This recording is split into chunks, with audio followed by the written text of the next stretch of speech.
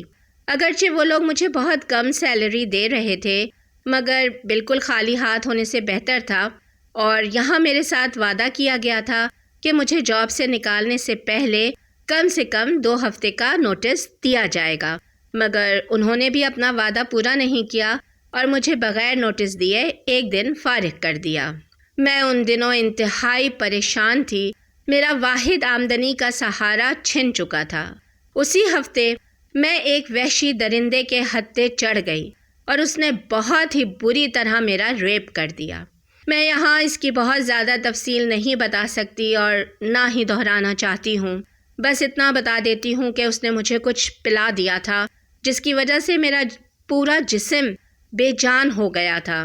میں بے ہوش نہیں ہوئی بلکہ مکمل ہوش میں سب کچھ ہوتے ہوئے دیکھ رہی تھی، مگر میرے اندر اپنے جسم کو حرکت دینے کی ہمت اور سکت بھی باقی نہیں رہی، حتیٰ کہ میں چیخنا چاہتی تھی مگر میرے حلق سے آواز نہیں نکل رہی تھی۔ اور جب میں کہہ رہی ہوں کہ یہ سب بہت ہی ظالمانہ اور جنگلی طریقے سے کیا گیا تو آپ اندازہ لگا سکتے ہیں کہ میں کس تکلیف اور اذیت سے گزر رہی ہوں گی۔ بس اس سے زیادہ میں کچھ تفصیل نہیں بتا سکتی۔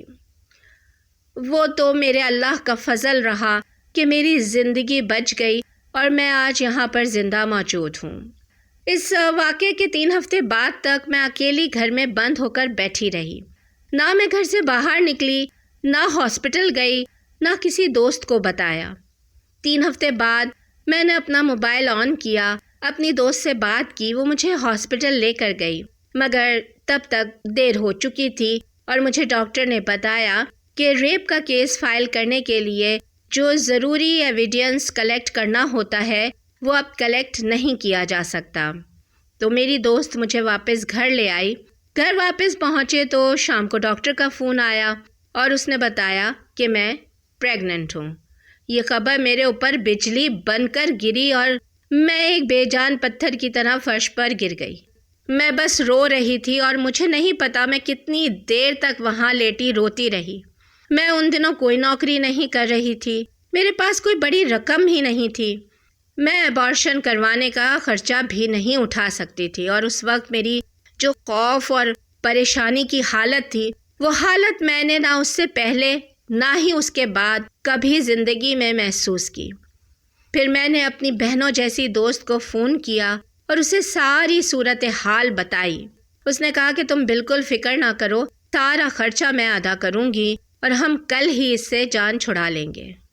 اس رات جب میں بستر پر آ کر لیٹی تو میں نے محسوس کیا کہ ایک ہاتھ ہے جو میرے سینے پر ہے اور وہ میرا سینہ دبا رہا ہے، اور اچانک کسی نہ نظر آنے والی چیز نے میرے ارد گرد سے مجھے کور کر لیا، بالکل ایک کمبل کی طرح، اور وہ بہت نرم، بہت ہی پرسکون احساس تھا۔ اور اچانک آواز آئی کہ تم زندہ رہو گی، یہ بچہ بھی زندہ رہے گا اور تم دونوں ایک بھرپور زندگی گزارو گے۔ اور مجھے ایسے محسوس ہوا جیسے میرا سینہ روشنی سے بھر گیا ہو۔ اگلے دن میں نے اپنی فرینڈ کو بتایا کہ میں اس بچے کو رکھوں گی اور ضائع نہیں کروں گی، اور میری سہیلی یہ سن کر شاک تھی۔ نہ صرف میری سہیلی بلکہ میری والدہ اور میرے ارد گرد موجود سبھی لوگ شدید حیران تھے، اور پتہ نہیں کیسے مگر میرے اندر سے اس دن کے بعد سے خوف نکل گیا تھا، اور میں بہت بہادر اور بہت مضبوط ہو گئی۔ مجھے دوبارہ ملازمت مل گئی، میرے مالی مسائل ختم ہو گئے، اور الحمدللہ اس سب کے دوران میری فیملی اور میرے دوست بہت زیادہ مددگار رہے۔ لمبی کہانی کو مختصر کروں تو فائنلی وہ دن آ گیا جب میرے بیٹے کو اس دنیا میں آنا تھا، اور جو نرس روزانہ میرے گھر پر مجھے چیک کرنے آتی تھی اس نے مجھے غلط میڈیسن دے دی، جس کی وجہ سے عین لیبر پین کے دوران میری ساری باڈی مکمل پیرالائزڈ ہو گئی، اور بچے کی پیدائش کے لیے ڈاکٹروں کے ساتھ میں کسی بھی قسم کا تعاون کرنے سے قاصر تھی، اور ڈاکٹر نرس پر چیخ رہی تھی کہ اچانک ہاسپٹل میں ایمرجنسی ڈکلیئر کر دی گئی، اور میری جان بچانے کے لیے ڈاکٹر نے فوراً آپریشن کا فیصلہ کیا۔ میں غنودگی میں جا رہی تھی اور بے ہوشی کے قریب تھی کہ مجھے اچانک دماغ میں وہی روشنی محسوس ہوئی، اور اچانک مجھے وہی غیبی آواز سنائی دی۔ میں نے اس سے چیخ کر کہا، تم نے کہا تھا یہ بچہ زندہ رہے گا، مجھے نہیں پتا، مجھے میرا بچہ زندہ چاہیے۔ اور جب میں ہوش میں آئی تو ڈاکٹر نے بتایا کہ الحمدللہ میں خطرے سے باہر ہوں۔ میرے بچے کو 6 گھنٹے تک ڈاکٹرز نے آبزرویشن میں رکھا، اور 6 گھنٹے بعد میں اور میرا بیٹا الحمدللہ بالکل ٹھیک اور خطرے سے باہر تھے۔ ہم 2 دن ہسپتال میں رکے اور پھر گھر آ گئے۔ اب میرے ساتھ میرا بچہ بھی تھا جس کا مجھے خیال رکھنا تھا۔ میری زندگی کا محور بالکل بدل گیا تھا۔ اس لیے میں لمبا عرصہ کام سے چھٹی نہیں کر سکتی تھی اور مجھے جلد ہی دوبارہ نوکری پر جانا تھا۔ مگر اس واقعے کے بعد بہت بڑی تبدیلی یہ آئی کہ میں نے دوبارہ روحانیت اور خدا کی تلاش شروع کر دی، کیونکہ جو کچھ پچھلے 9 مہینے میں میرے ساتھ ہوا تھا میں اسے اگنور نہیں کر سکتی تھی، اور جس غیبی طریقے سے میری مدد کی گئی تھی وہ بھلائے جانے کے قابل بھی نہیں تھا۔ مگر میں سمجھ نہیں پا رہی تھی وہ کیا چیز تھی اور میں کس مذہب میں اس طاقت کو تلاش کروں جس نے میری مدد کی تھی۔ میں جادوگروں کے خدا یعنی ہیکیٹ اور لیلت سے دعا مانگتی، میں ان کے لیے موم بتیاں جلاتی، میں صحن میں پریوں کے لیے شہد رکھتی، اور میرا ذہن یہی کہتا تھا کہ کوئی جناتی طاقت تھی جو میری مدد کر رہی تھی۔ اس کے ساتھ میں یہ بھی بتا دوں کہ میں جس جگہ رہ رہی تھی اور ابھی بھی رہ رہی ہوں یہاں اکثر آبادی مسلمان ہے، مگر میں کسی بھی آسمانی مذہب کا حصہ نہیں بننا چاہتی تھی، اور اس کی وجہ تھی وہی چرچ کا رویہ، اور اس کی وجہ سے میں سمجھتی تھی کہ خدا کا تصور رکھنے والے سارے مذاہب ایک جیسے ہیں، اس لیے میں اسلام کو بھی اسٹڈی نہیں کرنا چاہتی تھی۔ اس کے علاوہ ایک سوچ یہ بھی تھی کہ یہ لوگ میرے بارے میں ججمنٹل بنیں گے، کیونکہ میں ایک سنگل موم تھی اور میرے بیٹے کے باپ کے بارے میں سوال کریں گے۔ اس وجہ سے بھی میں ان لوگوں سے دور رہتی تھی، مگر میری سوچ غلط تھی۔ یہ لوگ بہت ہی محبت کرنے والے اور یہ ایک بہت ہی شاندار کمیونٹی ہے۔ میں نے مسلم کمیونٹی سے اچھی کمیونٹی کہیں نہیں دیکھی، اور میرے جاننے والوں میں سے کوئی بھی یہ ویڈیو دیکھ رہا ہے تو میں کہنا چاہوں گی کہ آپ لوگ بہت شاندار ہیں، اور آپ کی ان ساری محبتوں کا بہت بہت شکریہ جو آپ نے مجھے اور میرے بیٹے کو دی ہیں، اور انہی لوگوں کی محبت کی وجہ سے میرے دل میں تجسس پیدا ہوا کہ اسلام کو پڑھا جائے اور سمجھا جائے، اور میں نے جیسے جیسے اسلام کو گہرائی میں جا کر سمجھنا شروع کیا میں نے محسوس کیا کہ میں اس روحانی طاقت سے زیادہ قریب ہو رہی تھی جس نے میری غیبی مدد کی تھی، اور میرا دن بہ دن اس غیبی طاقت سے تعلق مضبوط ہو رہا تھا۔ اگرچہ اس سے پہلے میں کئی مذاہب کو اسٹڈی بھی کر چکی تھی اور ان پر عمل درآمد بھی کرتی رہی تھی، مگر کبھی کسی مذہب سے ایسا مضبوط ایمانی تعلق میں نے پہلے کبھی محسوس نہیں کیا جیسا تعلق کہ میں اسلام کے ساتھ محسوس کر رہی تھی۔ ایک دن میں نے اپنی قریبی ایک مسلمان عورت کو بتایا کہ میں سیریسلی سوچ رہی ہوں کہ مجھے اسلام قبول کر لینا چاہیے، اور یہ وہ خاتون تھی جس سے میں اکثر اسلام کے بارے میں نالج حاصل کرتی رہتی تھی، اور یہ شاید کوئی اسلامک اسکالر تھیں۔ سبھی دوسری مسلمان عورتیں اس کی بہت عزت کرتی تھیں۔ میری بات سن کر وہ خاتون اپنی جگہ سے اچھل کر اٹھیں اور یکدم اس نے مجھے گلے سے لگا لیا۔ جیسے ہی اس نے مجھے گلے سے لگایا اور اپنے بازو میرے ارد گرد لپٹ کر مجھے ہگ کیا، مجھے بالکل وہی فیلنگز آئیں جس کی مجھے پہلے دن آئی تھیں جب مجھے اپنی پریگنینسی کی خبر ملی تھی۔ میرے سینے پر ویسے ہی دباؤ تھا اور ایک رحمت نے مجھے چاروں طرف سے پکڑ رکھا تھا اور میں بہت ہی پرسکون محسوس کر رہی تھی۔ یہ احساس مجھے زندگی میں دوسری مرتبہ ہوا تھا اور یہ میری زندگی کا سب سے خوبصورت احساس تھا جسے میں ساری زندگی نہیں بھلا سکتی۔ اور ایک مرتبہ پھر وہی غیبی آواز آئی، یہی تمہارے لیے صحیح راستہ ہے۔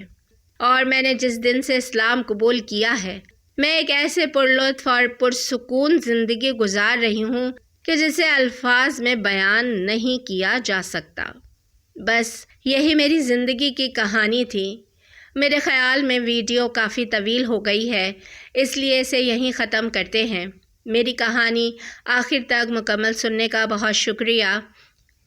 السلام علیکم۔